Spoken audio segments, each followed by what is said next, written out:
Well, welcome back, and thank you for viewing this second part of the presentation on how to use the veterinary carbon calculator. In part one, we had an introduction to accounting for greenhouse gas emissions, discussed why account for carbon, described what it is, and how to do it. In the second part, we're going to go through a step-by-step presentation of how to use the calculator, including how to collect and input the data for analysis of your hospital scope 1, 2, and 3 emissions. Again, the Veterinary Carbon Calculator is a tool and it's a US-focused open access resource developed through a collaboration between Colorado State University and the Veterinary Sustainability Alliance.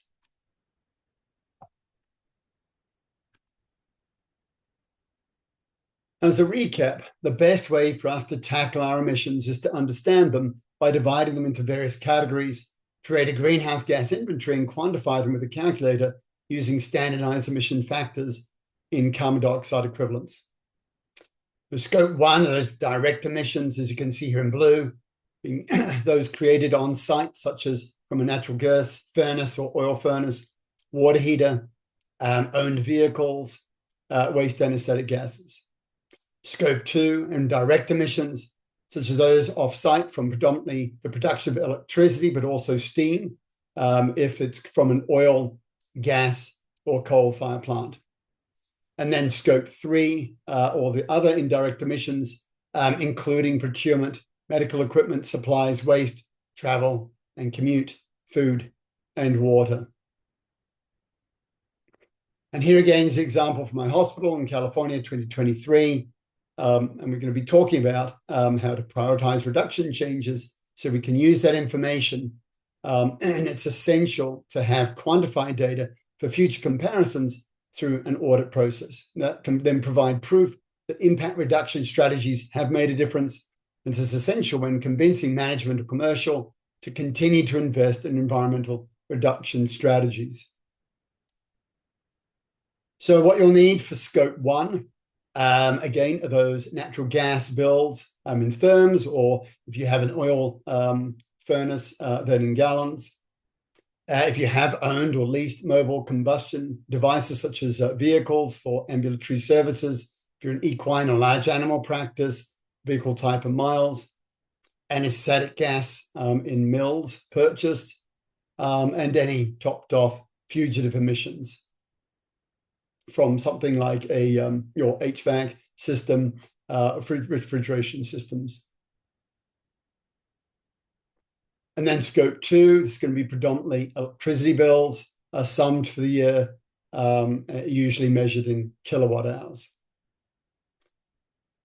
I'm just going to explain this slide a little bit. So again, this scope 3, although the slide appears initially quite complex, it's really informative. And we're going to point out a difference in power generation sources and how much more carbon is created depending on that source. And one of the reasons why one should go to 100% renewables, zero or low carbon electricity sources. So just going to compare some of these regions. So for instance, this is from the EPA looking at e-grid power profiles. These are usually combinations of states or regions as summarized here. And you can go to this link here to find out your state and where that may be in this grid here. So first we can look at fuel mix and then associated emissions rates. So if we look, for instance, at Alaska, there's a huge amount here that's coming from hydro with a little bit of oil, if you see that. And then if you look at Alaska, Alaska's really quite low in the amount of emissions, predominantly because of all that hydro. California as well, here at CAMX, substantial amount, 35 to 40% is natural gas. And then the vast majority other are renewable sources and very low carbon emitting sources. And that's reflected here in these emissions, which is about 437 pounds per megawatt hour, considerably less than many others here in this chart. When we go to the example of Hawaii, in Hawaii, they actually use mostly oil for creation of electricity. You can see here, many times greater than other states like California, predominantly because of all that oil combustion. And you can see this right here. Likewise for Wisconsin, or for Mississippi here, there's a large amount that comes from coal. And so these contributors, because of coal or natural gas, then result in huge emission rates in comparison to states or regions that are using more renewable, low carbon electricity. So we'll be talking about that when we put that into the calculator. I'll be giving some examples of that. Some just examples of market-based electricity renewables in central and northern California, just listed here. For at least in California, where to find your power content, it's on a power content label. Every utility must publish one of these. Other states have similar, or at least from your utility, depending on the electricity type that you're being provided with, they should be able to provide you at least with the emissions intensity in pounds of CO2 per megawatt hour. So here we have for 2022, this is a California average utility of 422 pounds of carbon dioxide equivalents per megawatt hour. And when we look at the mix, so although there's some renewables in it, there's actually quite a large amount from natural gas. There is no coal burning directly in California anymore. This is imported electricity from nearby states. So when my hospital transitioned to 100% evergreen, that is predominantly from geothermal, but also some solar. It's 100% renewable, locally owned electricity sourcing. We dramatically decreased it to about 70. Now, all geothermal has some emissions. This is actually a natural field. So it's emitting with or without the turbine spinning. So it's close to net zero when you consider that it's a natural field, a natural geothermal field. For scope 3, so we're going to be talking about total purchase goods and services. We'll talk about potential stratification when we actually look at the calculator itself. Total waste spend, again with stratification. Those business traveled in miles and the type of vehicle taken, whether it be a car, train, a bus, or plane. Approximating total employee commuting, I'll show you that. And then averaged total client commuting in miles as well. And then again, if you need further help, we're going to be introducing right now the guide, and I'll have that up on the left side of the screen. You can also always email me. And again, there's that TVP, Today's Veterinary Practice Carbon Calculator article that I published recently.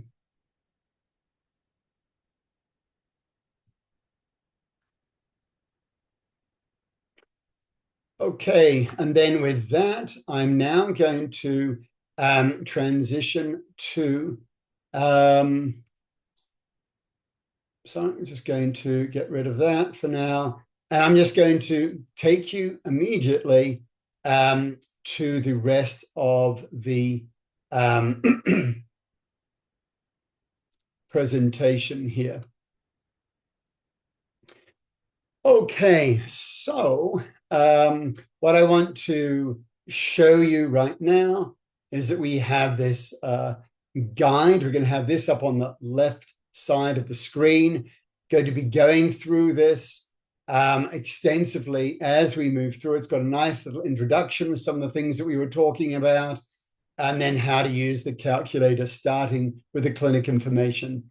And in the middle and the right side of the screen, you can see here this clinic information. I've already filled this out just to allow us to move through the calculator presentation pretty quickly. But the first things, you want to put your clinic name in. The most important thing to write is going to be the state. And there's a little drop-down box you can see right here. and you can collect, or you can then determine your state. This feeds in completely into this E-grid sub-region area. So if you change that, automatically that E-grid that I was showing you will come up as an average for your region or state. And I also show you how you can itemize that even in more detail. You want to put your data year in as well. That's important for future comparisons. It's nice to have the number of full-time equivalent veterinarians and employees, particularly when comparing for the future if your practice is to build out and expand. Obviously, you're then going to be using more resources. So you can sort of divide this on a per veterinarian basis or per staff member basis even. Also having the square footage of your clinic building is helpful. And that information is also put in when we talk about electricity. And I'll go over that. There's an average per square footage for buildings as well. As operation, is it necessarily important, but it's sometimes nice to have when we're doing clinic comparisons, knowing whether you're an ambulatory service or more small animal can also help when we're making clinic comparisons, but for you as an individual clinic, probably won't matter. And then total annual patient visits, we utilize this when we're trying to make averages for the amount of client miles that are driven every year. So if you can put that in, or at least an approximate for that, that will help as well. Okay, so let's now move in on to scope 1. So if you remember, that is going to be the heating, so those stationary combustion sites. So we want to look at that now. So here in our guidebook, we'll be going through scope 1. So for my clinic, what we did is we added up all the natural gas that we used throughout the year. And I can show you that here. So these are current gas charges for my clinic. And then if I just show you for every billing cycle, we have the number of days, a prior meter reading, a current meter reading, the difference, and then the total usage listed here. And so those would just be added up for each billing cycle over the year. And then you can input that in to here as a total number of therms consumed throughout the year. So that would be placed here. There's an EPA emission factor for every therm. And then what that does is provides you with the metric tons of CO2 equivalents that accounts for listed here. Now, if you had multiple other, maybe you had a propane tank or other, then you would also add those, and then those would be totaled as well under the total emissions from stationary combustion. Then we also have the anesthetic gas data. So for my hospital, we're only using isoflurane at this time, and we inputted a total of mils per year as listed here. To provide you for an example, there's actually 2024 data, but just taking the amount of bottles for each month, adding those up, multiplying by 250 mils, because that's what each one of our bottles is. And then we just input that in again to this calculator. There's a global warming potential for each, and then that gives us a metric tons of CO2 carbon equivalents, again, listed here. So that gives us total emissions from that. If you do have mobile combustion data, that would then go here. For our clinic, we did not, and this would be very similar to what we're going to go over with scope 3. So I'm going to go over this, but it could be if you own it, or if you maybe rent it, or you're using staff vehicles, but then reimbursing that use, then that would go here under grey fleet. And then also under fugitive emissions, this is usually a very small amount, but just so you have an example, so this would be centralized equipment, maybe for your HVAC, Let's say we might put 0.1 of a pound in there. And then when we do that, there are conversions.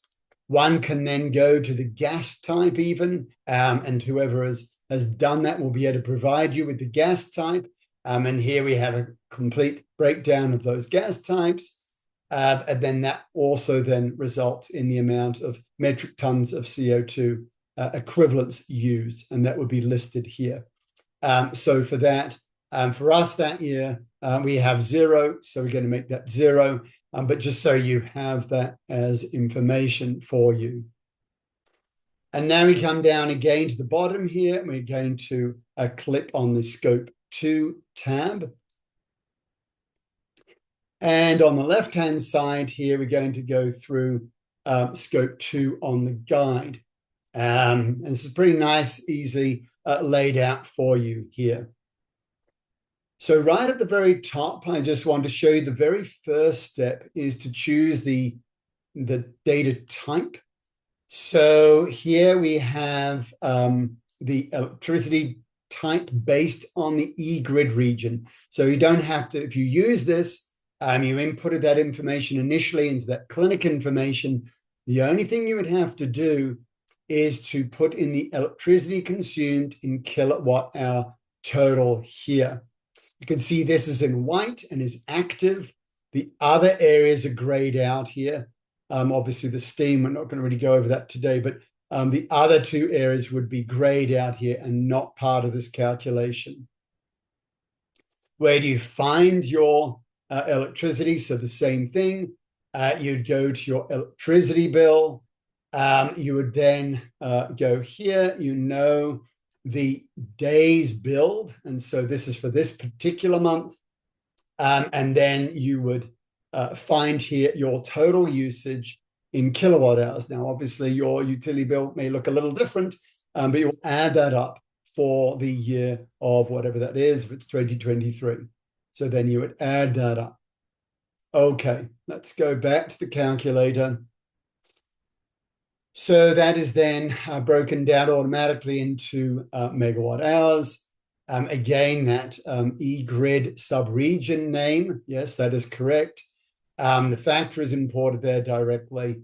And then you have metric tons of CO2e as listed here.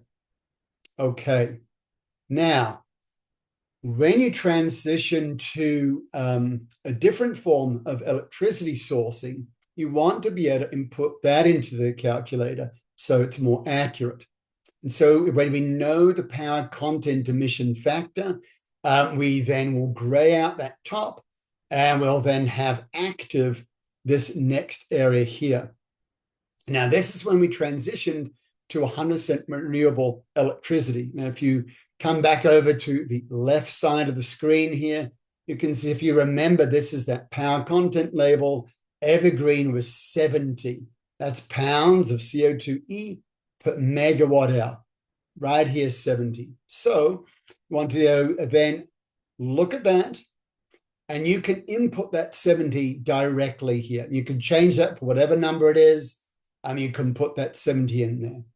And then this gives you the emissions for metric tons of CO2. So you can see there is a huge difference here between that's generated by using electricity from the average California utility numbers versus that when you go to ultra low carbon electricity. And for my home, for instance, which is wind and solar, basically 0. We can almost zero out those emissions. That's a massive impact you can have. One last thing that's a little less accurate is you can go again to estimated data based on square footage. So this is kilowatt hours per square foot of average hospitals or hospital type buildings. It's an EPA number. You put in the square footage of your building, again, using the average California from that e-grid numbers, and you get a metric ton of CO2e of about 82. Now, many of you may be asking, well, why is it 82 and why is it so different than this number up here? Well, remember, this is the average building. And in our building, we're a specialty hospital. We have a massive MRI. And we have CT, we have multiple ultrasounds, we have many surgery suites, etc. So we have more energy use per square foot, unfortunately, in our building. And therefore, that's the difference there. This is one of the reasons why it was so very imperative for us to transition to that low carbon energy source that you saw when we transitioned to evergreen. So I really wanted to sort of go over and belabor somewhat the points there because it's so very important and can potentially drive down your emissions for minimal cost, potentially. Okay, now we go to scope 3. So scope 3 is complex. And what we've done here is I've made it reasonably simple because it takes a lot of work and information to figure out all the different components to procurement. So here we have a drop-down box of total amount versus categorized amount. And I'm going to leave it at total amount. And because this is in white, this is active for the carbon calculator at this time. If we change this and go to categorized amount, immediately the total goes to gray and the categorized amounts go to white. Within that total, categorized are these various stratification areas that I have created. This is challenging because EPA separates each one of these many times over, and there are maybe 80 to 120 different categories that one could utilize here. Again, that's quite complex. So I think we're going to leave it, at least for this presentation, as a total amount spent.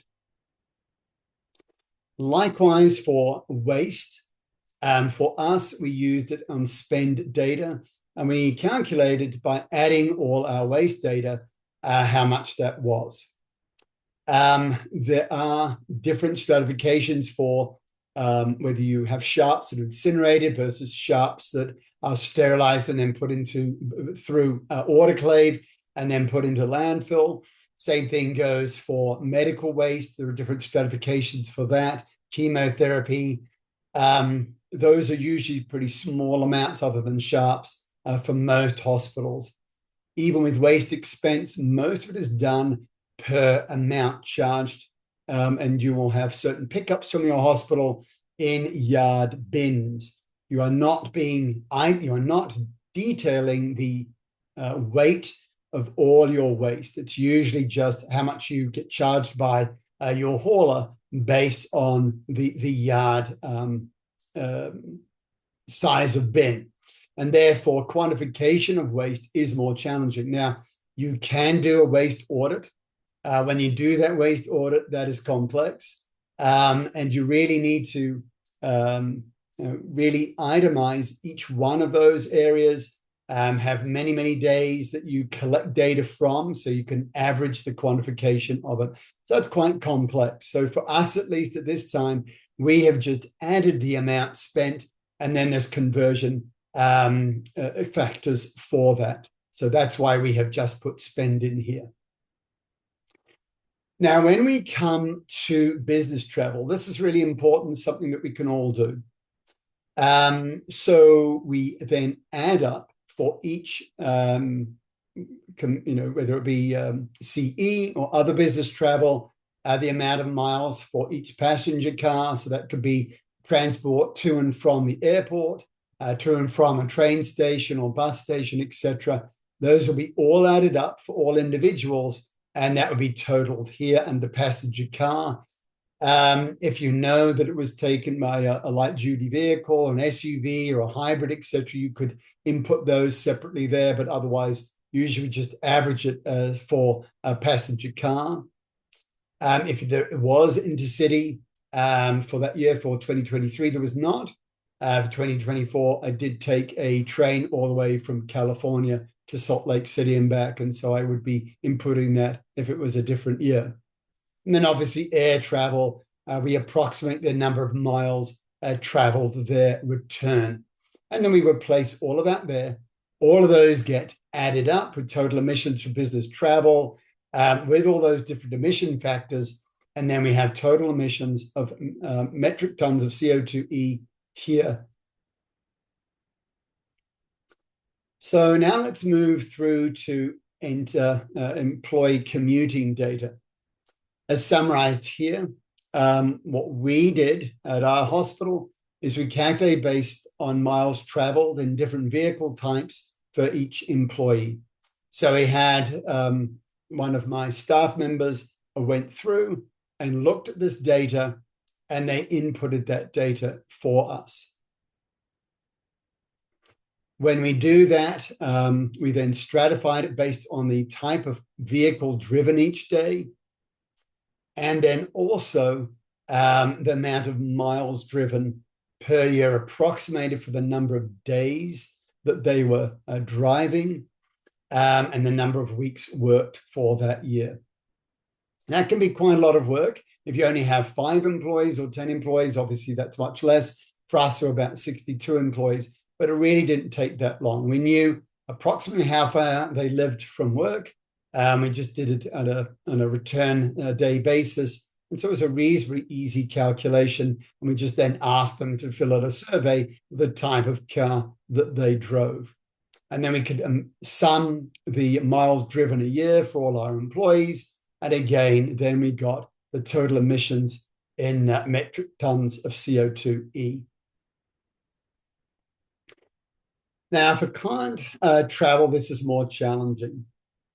And what we did at our hospital is we averaged 20 different days that we randomly selected that seemed to be pretty representative. Obviously, we don't want to do it on days when we're closed. We don't want to do it on necessarily holidays. We're really trying to do it on average days throughout the year. So then we take a series of days and randomly select those that seem like they would be appropriate days to take data from. For each client, we assumed that it was just a return trip to the clinic. Now, it's not always the case. Sometimes people drop their dogs off in the morning and pick them up in the evening. But for the terms of this calculator, we just said that it was a single return trip. And what we did is we then looked at the total of, from each of those individuals that were coming in for the day, the miles driven. I'll show you an example of that right now. So on this day, these are all the different clients, and we put their numbers so that we had raw data to come back to. The distance from animal care center one way, we would then double it for that return trip. We would then add that up for all for the entire day. We'd then add that over, those 20 days, average that for the number of miles driven for clients throughout an entire year. And we averaged that out to be about 31 on average miles driven per patient visit, as you can see here. So it's 31. We have those total annual patient visits. We put that into our calculator right at the beginning from that clinic information page that we had there. So if we take total annual patients, the average miles driven per patient visit, we use an emission factor for average vehicle. According to the EPA, that's 0.39. Obviously, we're not going to know every client's vehicle type, so we make an average vehicle type. And then total emissions are, again, the metric tons of CO2e as listed here. And then finally, for step 7, this is auto-populated. This is electricity transmission and distribution losses. This is based on the amount of electricity consumed that we put in when we did scope 2. Again, there's an emission factor associated with that, and then a total emissions in metric tons of CO2e. So that actually then ends up being the carbon calculation. We then, having put all those that information in, we can then go to the results page. And this provides a really nice pictorial of our emissions. So we can either use a pie chart of our emissions, a true tabulated data on our emissions, as you can see here, and then this histogram as well, which is very, very informative. So I now just want to go through a little exercise, just as one example, for electricity. So here you see, this is the electricity based on that eGrid average for California. So this is what we have here in our example here. Now, if we go back to scope 2 and we change this so that we're going to be utilizing that with the known power content emission, and we're going to do what we did in 2024 when we changed to 100% renewable ultra-low carbon electricity. And we're going to go back to the results section and look at how dramatically that reduced. And I would still argue that it's very, very low net emissions because it's a natural geothermal field. And potentially that can be done for all sorts of things, including stationary combustion by going to electrifying everything, and particularly using ultra-efficient heat pumps, whether it be for your HVAC system, your water heater, as we have now done, or even your gas tunnel dryer, and converting that to a low carbon emitting heat pump. Anesthetic gas also can be dramatically decreased. We now have put in waste diversion strategies that have decreased our waste to landfill about 70%. And I'm going to be updating the calculator shortly. We have just actually for this year managed to purchase with an e-bike grant 4 e-bikes at 100% free to the hospital with our local utility.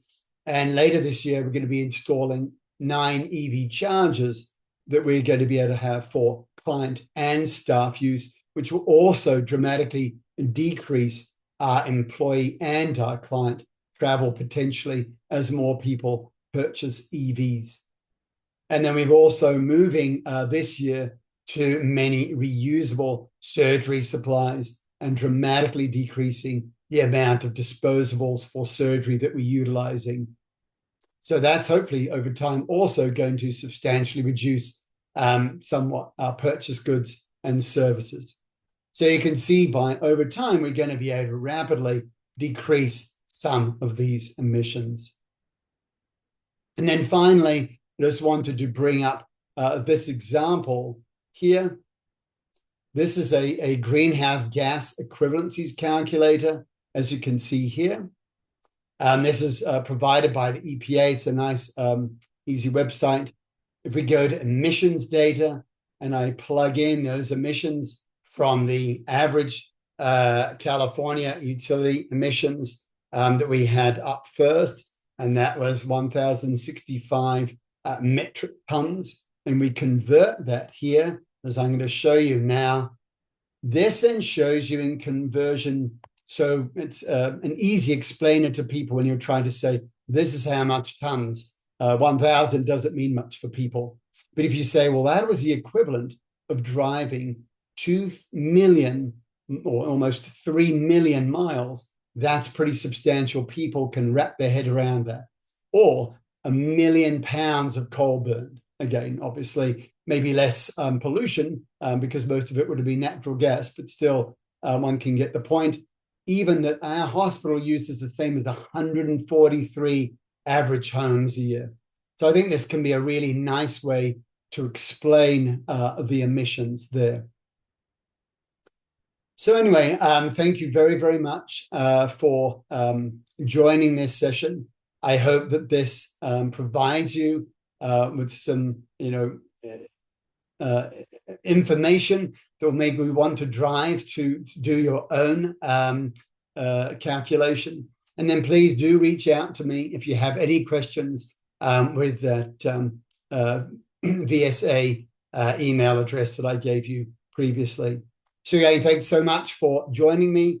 And I look forward to hearing from you, providing me feedback with how useful it was. And if you have any concerns or questions, please don't hesitate to reach out. All the very best to you. Thanks so much for joining. Bye.